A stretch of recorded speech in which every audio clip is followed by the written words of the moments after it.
What's up, YouTube? How can you do you if you don't know you? I think it comes down to knowing the self and the not self. The not self being the persona, the mind being a collection of experiences and thoughts that you've been exposed to, and the persona being the physical energies. You are what you eat, so your body is a collection of the energies, the physical energies you've taken on. So you have your mental Rolodex and your physical Rolodex, basically. So that's the not self. The true self, the creator, the will and the awareness that is you, that cannot be measured. Only energy can be measured. The self itself is void of the physicality in general. So to know yourself, it would help to know your not self as well. So to know your re-arrival date, the time, your gematria, so your numbers that are significant for you. Of course, your lineage, that would help, that your ancestors are you. So if you know all 4 grandparents, that'd be great. I didn't have the luxury of knowing. I only knew one. So I had to, do some researching, remembering what I already knew. But it's really that simple, To do you, you have to know you. And you have to know what talents come with your persona, or strengths, I should say. And a lot of what a weakness is an overused or abused strength. It's hard. I always think sports analogies are really easy for me.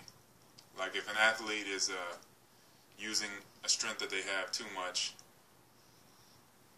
Like if an athletic quarterback runs too much, they'll, it basically is a weakness. They'll say that he's not a pocket passer or whatever the case may be. So they'll use that against him. So a weakness is actually just an abused strength in most cases. So to do you, you have to know you. You have to know not your limitations, but what comes easiest to you, what comes the most natural, and work on what doesn't. And just becoming or knowing that you're whole will make you become whole. So to do you, you just have to know you. Why shoot the breeze about it when you could be about it?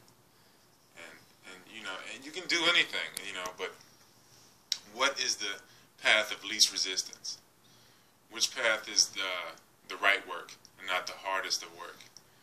Because again, like a lot, with hard work, it's hard. You do everything hard. And the right work, it just comes naturally. Like a musician or somebody that is naturally for a certain vein of creation, it just flows through them. But people are so blocked, and there's so many snags, like thoughts and different things get in different energies get snagged in them because they're not free-flowing energy.